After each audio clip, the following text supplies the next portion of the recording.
اعوذ باللہ من الشیطان الرجیم بسم اللہ الرحمن الرحیم۔ السلام علیکم رحمۃ اللہ وبرکاتہ۔ آج میرا موضوع ہے سورہ واقعہ کے متعلق، آخر تک لازمی سنیے گا۔ اگر آپ نے میرے چینل کو لائک اور سبسکرائب نہ کیا ہو تو برائے کرم وہ بھی کر دیا کریں، وہ آپ کی طرف سے ہمارے لیے تحفہ ہوتا ہے۔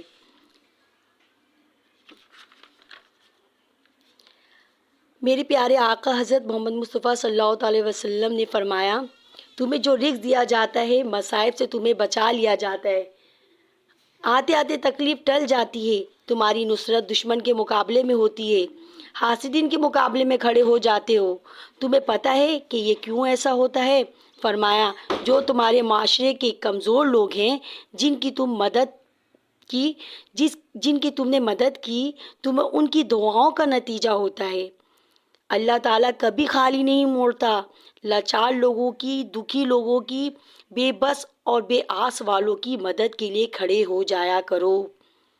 کسی نے کہا تھا کہ بڑے بڑوں کی خدمت سے وہ سکون نہیں ملتا جو چھوٹے چھوٹے لوگوں کی خدمت سے مل جاتا ہے۔ بڑے تو بڑوں کی خدمت بھی کریں گے تو وہ راضی نہیں ہوتے، لیکن چھوٹوں کی چھوٹی خدمتیں، غریب کو تو پیار سے کھڑا کر کے اس کی پشت پر شفقت سے ہاتھ پھیر دے تو وہ سارا دن خوشی سے گزار دیتا ہے کہ آج فلاں صاحب نے مجھے تعظیم دی ہے، عزت دی ہے۔ حضور سرکار صلی اللہ علیہ وسلم نے فرمایا، تمہاری جو مدد ہوتی ہے وہ رزق دیا جاتا ہے، یہ تمہارے کمزوروں کی مدد سے اللہ تعالیٰ تمہارے اوپر کرم فرماتے ہیں۔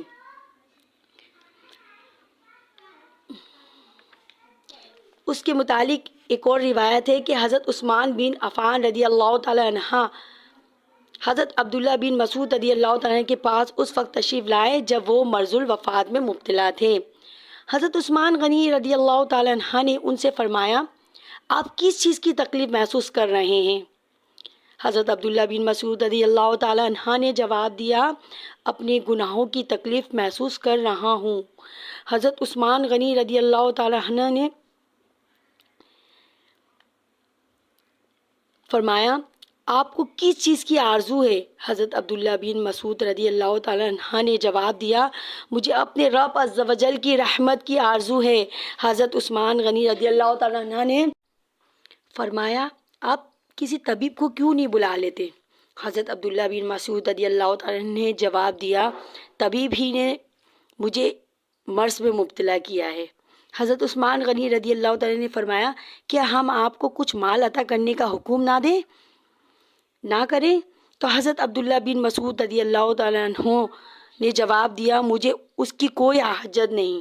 حضرت عثمان غنی رضی اللہ تعالیٰ نے فرمایا، ہم وہ مال آپ کی بیٹیوں کو دے دیتے ہیں۔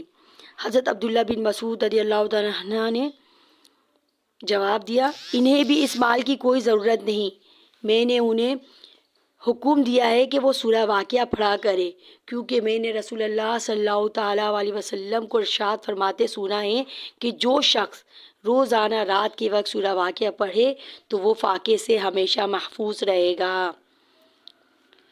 فرمانے لگے، وہ سارے والدین سنیں جو بیٹیوں کے لیے پریشان رہتے ہیں۔